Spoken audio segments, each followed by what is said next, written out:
It's 8:30. Good morning. I'm Ian Crouch with Hunter News. Hunter HSC students could be allowed to continue their exams if more threats are issued to schools.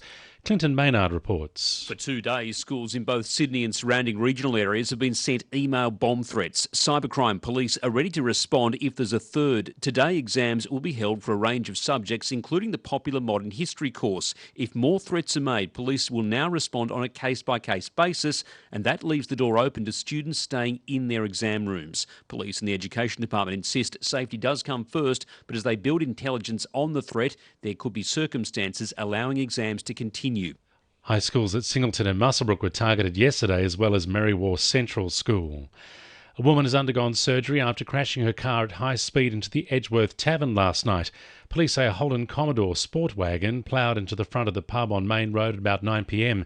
A 46-year-old woman behind the wheel suffered serious internal injuries. The tavern escaped the impact largely unscathed, apart from damage to a sign. However, the car sustained extensive damage, with the chassis twisting in the crash. A man is due to face Newcastle court today, accused of stalking and obscene exposure.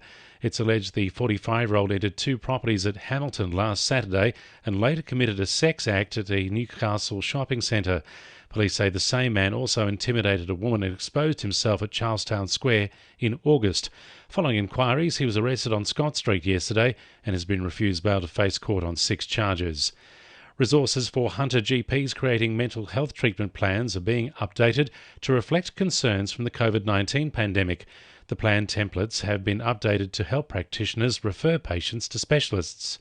Hunter GP and university lecturer Dr. Kathleen Wild says keeping resources up to date is important at this time. A lot of people are experiencing a great deal of financial stress, emotional stress, and I think I'm not quite sure how much we can all say is just due to the pandemic, but I think a lot of the other social issues have perhaps been unmasked as well.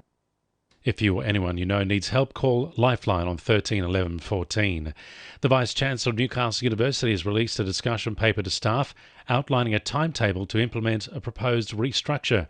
Alex Zielinski says the change has been brought about by financial pressures caused by government funding reforms and policy changes exacerbated by the COVID-19 pandemic. The restructure involves condensing 5 faculties into 3 colleges, while schools and divisions will be reviewed. It's hoped the restructure will allow the university to continue operating sustainably into the future. Staff have been issued a timeline for the process. Changes to colleges are expected first, with consultation to start next month and implementation to begin in February. A new heritage strategy has been welcomed by Newcastle Council, which will provide a framework for managing the city's historical assets over the next decade. The plan aims to protect and promote the region's 700 heritage items, 8 heritage conservation areas and 23 archaeological sites. Councillor Peter Winnie-Bart says Council used the guide of local Indigenous representatives to ensure the city's Aboriginal history was enhanced through the plan. True reconciliation can only come with education. The community has a thirst for this knowledge of our Indigenous heritage, and we've never been able to encapsulate it like this. We're currently working on extending the dual naming that's occurred in the city. It explains the continuous connection between the clans and the land and the sea, the practices that we're engaged in around the city. 2NURFM Sport. The Jets are set for a smooth transition to a new head coach once the club's ownership matters are settled.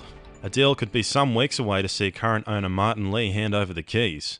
The club has received numerous applications to fill the shoes of former head coach and shock exit Kyle Robinson. Chief Executive Laurie McKinnon says they can't go ahead with choosing someone until the deal is done. Former Merriweather fast bowler Michael Hogan is pushing his professional career past 40. The 39-year-old Glenn Morgan player has announced he's extended his contract by 1 year. Hogan has taken 539 wickets for the team across all 3 formats, with praise from director Mark Wallace saying he's arguably one of their greatest bowlers ever. And Newcastle's cricketer Jason Sanger is waiting to see if he still holds a spot in the New South Wales team for the clash against Queensland in the Sheffield Shield.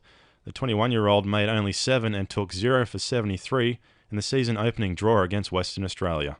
That's sport. I'm James Forgacs. And the winning numbers in Wednesday Lotto are 39, 23, 12, 38, 14 and 21, and the supplementaries are 33 and 36. 2NURFM News Time, 25 to 9.